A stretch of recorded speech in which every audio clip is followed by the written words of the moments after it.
ये काली रात सोने नहीं देती है, न जीने देती है न मरने देती है तेरी याद। और ये काली रात क्यों आती है तेरी याद, आखिर क्यों? तू तो भूल गई ना मुझे, लेकिन मैं क्यों नहीं भूल पाता? बता दो, अरे कोई तो बता, कोई तो बता कि मैं क्यों नहीं भूल पाता। क्यों? आखिर दिल क्यों बनाया ऊपर वाले ने? क्यों बनाया ये दिल? सिर्फ टूटने के लिए, सिर्फ टूटने के लिए, सिर्फ टूटने के लिए।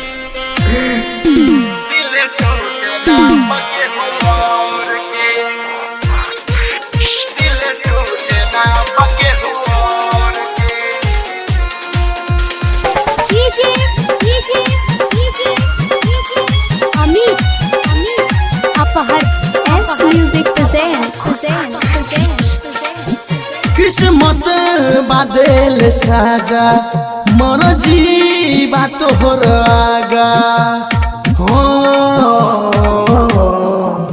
किस्मत बादल साजा मर जीवा तोहर आगा।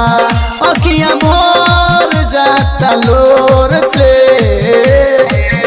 अब तने करी रहम जी दिल टूटे ना बगे हुआ के।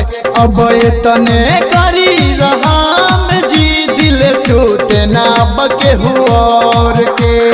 डीजे अमित अपहर, अमित अपहर।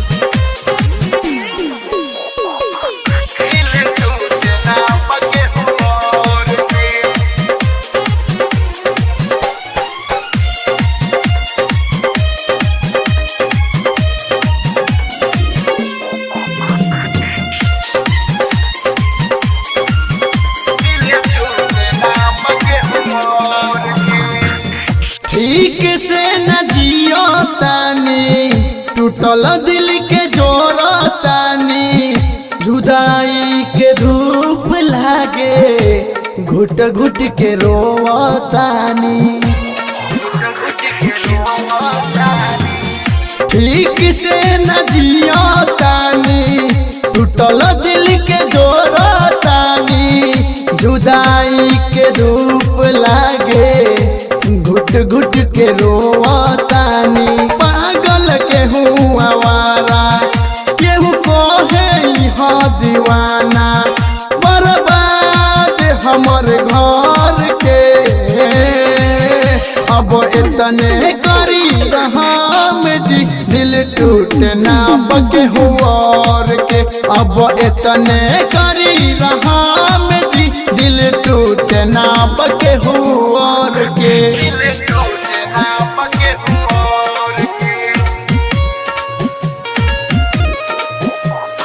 डीजे अमित अपहर, अमित अपहर।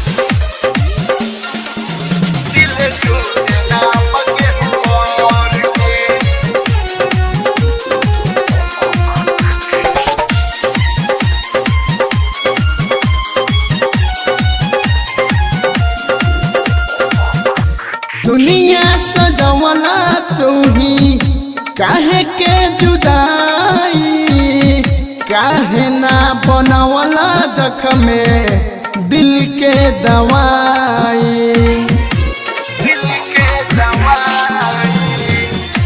दुनिया सजवला तू ही, काहे के जुदाई? काहे ना बनवला जख्मे दिल के दवाई? सपना रहल अजोरा, दिल में लागल बछोरा। तर पीले दिल के पीर से, अब तने करी रहम जी दिल टूटे ना बगे हुआ के। अब तने करी रहम जी दिल टूटे ना बगे हुआ के। रिकॉर्डिंग